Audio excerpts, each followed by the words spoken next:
Hello, I'm Justin Schnedt, and this is the Channel 3 Action News. Here's what's making headlines.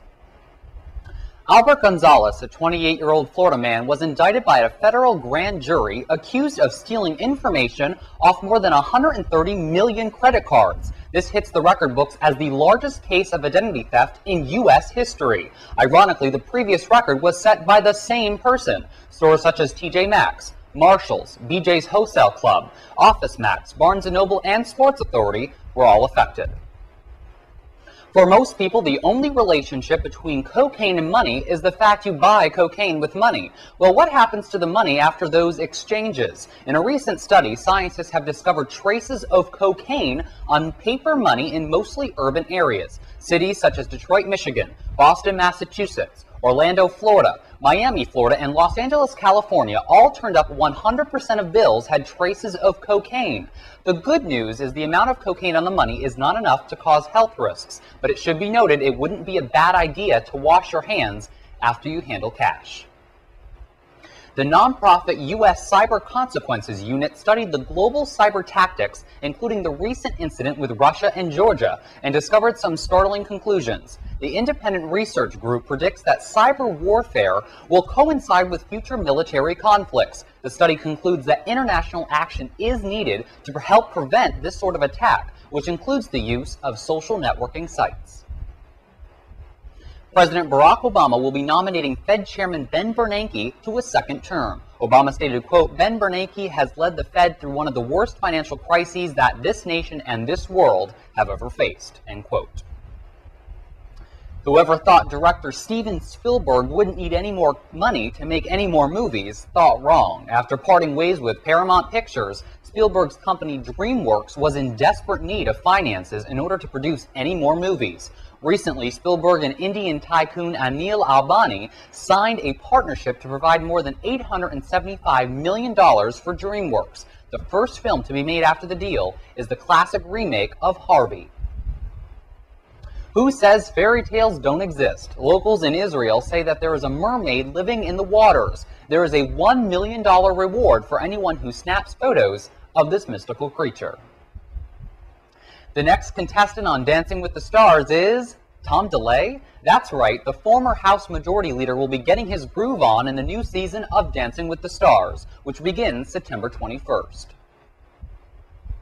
The blogs are heating up with news of MySpace acquiring social music service ilike for approximately $20 million. The deal, which hasn't been finalized, would secure MySpace's online hold of music-oriented content.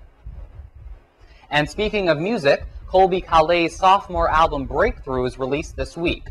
Also, mark your calendars because next week, Whitney Houston's comeback album I Look to You is finally released, which will be sure to heat up the charts.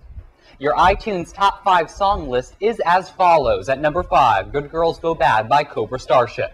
At number 4, Down featuring Lil Wayne by Sean John. At number 3, Run This Town featuring Rihanna and Kanye West by Jay-Z. And at number 2, I Got a Feeling by the Black Eyed Peas. And at number 1, Miley Cyrus's new hit single Party in the USA. Oh, the weather outside is frightful. Bill was the first named hurricane of the season as it barreled towards Bermuda and eventually the Canadian Maritime.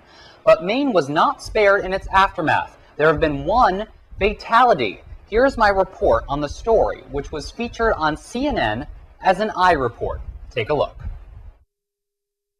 Bypassed the Northeast, Maine was not spared in its aftermath. What seemed to be a harmless vacation to Acadia National Park turned into a horrific event. A 7-year-old girl has died after her father, and another 12-year-old girl was taken out to sea by the barreling waves.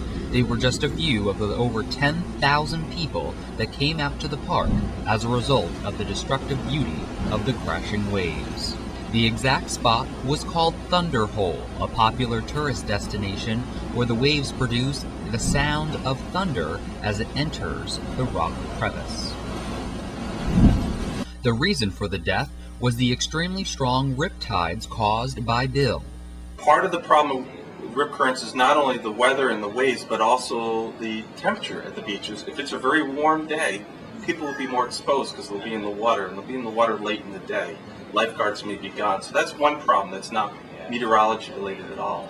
The second problem is With riptides, you get, when you get large swells, when you get high energy waves reaching the beaches, sometimes the sand underneath is configured so it makes a current that makes a rapidly moving current that goes out to sea.